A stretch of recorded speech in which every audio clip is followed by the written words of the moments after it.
सुप्रभात बच्चों, आज हम पढ़ेंगे पाठ 7 विविधता में एकता विधा निबंध। इस पाठ में भारत की प्रमुख समस्या राष्ट्रीय एकता के विविध पक्षों पर विचार किया गया है। प्रत्यक्ष रूप में भारत में अनेक प्रकार की विविधताएं दिखाई देती हैं, पर इनके अंदर एकता की भावना समाहित है। विविधता में एकता भारत की विशेषता है। भारत की एकता और अखंडता को बनाए रखना वर्तमान समय की प्रमुख आवश्यकता है। यद्यपि ऐसे प्रयास पहले भी होते रहे हैं, पर तब पूर्ण रूप से सफलता नहीं मिल पाई थी। इन्हीं कारणों पर विचार प्रस्तुत पाठ में किया गया है। भारत के 3 भाग प्राकृतिक दृष्टि से स्पष्ट है। सबसे पहले तो भारत का उत्तरी भाग मीन्स नॉर्दर्न पार्ट। यह भाग हिमालय के दक्षिण से लेकर विंध्याचल के उत्तर तक फैला हुआ है।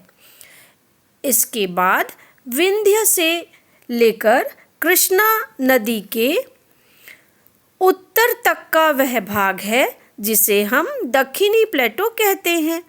इस प्लेटो के दक्षिण में कृष्णा नदी से लेकर कुमारी अंतरीप तक का जो भाग है वह प्रायः द्वीप जैसा है। उसके आगे का वर्णन इस प्रकार है। ये 3 खंड भारतवर्ष के इतिहास के भी 3 क्रीड़ा स्थल यानी खेल के मैदान रहे हैं। पुराने समय में उत्तर भारत में जो राज्य कायम किए गए उनमें से अधिकांश राज्य विंध्य की उत्तरी सीमा तक ही फैलकर रह गए। विंध्य को लांघकर उत्तर भारत को दक्षिण भारत से मिलाने की कोशिश तो बहुत की गई, पर पूरी तरह से सफलता नहीं मिली।